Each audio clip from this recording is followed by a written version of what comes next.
Ozzy Osbourne passed away at 76, just weeks after his jaw-dropping final concert with Black Sabbath. It is the end of an era. But what if it was just the beginning of a new one? Up there, in the great headbang beyond, a very different kind of reunion just went down. Yeah, Ozzy and Ronnie James Dio, two titans who defined what it meant to front Sabbath, are finally on the same stage. July 5th, Villa Park, Birmingham. Back to the beginning. It was everything. Ozzy, Geezer, Iommi, even Bill Ward back in the mix. Black Sabbath together for the first time in 2 decades. Ozzy sat on that throne like a battered king, singing through every scar, every surgery, every ounce of pain because he had to. You could feel it. This was goodbye. And then, weeks later, he was gone. Peacefully. Surrounded by family. Ronnie James Dio left this world in 2010. Stomach cancer. He was 67. And yeah, fans still fight about it. Dio versus Ozzy, who was the better Sabbath frontman?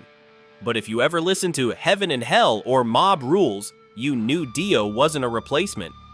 Where Ozzy summoned demons with a howl, Dio rode dragons with a roar. 2 different energies, same raw power. Ozzy Osbourne may be gone. Ronnie James Dio may have beat him to the gates, but the music, still thundering. Because legends don't die. They headline new realms. Osbourne pioneered heavy metal with Black Sabbath before going on to have huge success in his own right. He was known for hits including Iron Man, Paranoid, War Pigs, Crazy Train, and Changes, both with the band and as a solo star. The singer also found a different kind of fame thanks to Naughty's MTV reality show The Osbournes, which followed the Birmingham-raised star's somewhat chaotic life in Los Angeles with wife Sharon and 2 of their children, Kelly and Jack. And he was also known for the famous anecdotes of hell-raising during his rock star heyday, most infamously, the tale of how he bit the head off a bat while on stage. He had Parkinson's disease and had suffered other health problems in recent years, including complications from injuries sustained in a fall in 2019. Osbourne leaves behind his wife, Sharon, and their children, Amy, Kelly, and Jack, as well his 2 older children, Jessica and Lewis, from his first marriage to Thelma Riley, and grandchildren. During an interview, Ronnie James Dio spoke about Ozzy Osbourne. The hell with your feelings. So once again, it got down to another one of the famous stories that I refused to be the opening act for Ozzy because this was a Sabbath show. We'd already had a show, we were going to play Long Beach and someplace else here in LA, and suddenly after we'd just come back from Iceland, I got a call saying, well, now it's been changed and the last 2 gigs you're going to be opening for Ozzy. And my reply was, no, I'm not. I won't do that.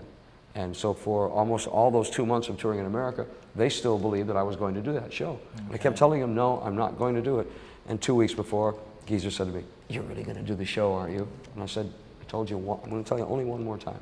I refuse to do it. How could you possibly do that to someone who is called your guitar player a homosexual? When you know he's damn well not. And you like that? You like being called that, do you? You know, I mean, people's sexual preference is their own sexual preference. Doesn't matter to me, but Tony's not that. And so that should have annoyed him for not being that. Yeah. Well, you know, I mean, maybe nothing annoyed Tony because maybe money was more important, but it annoyed me. This was my band too. I'm in Sabbath and I refused to take that crap, let alone the horrible things that were said about me over and over and over again.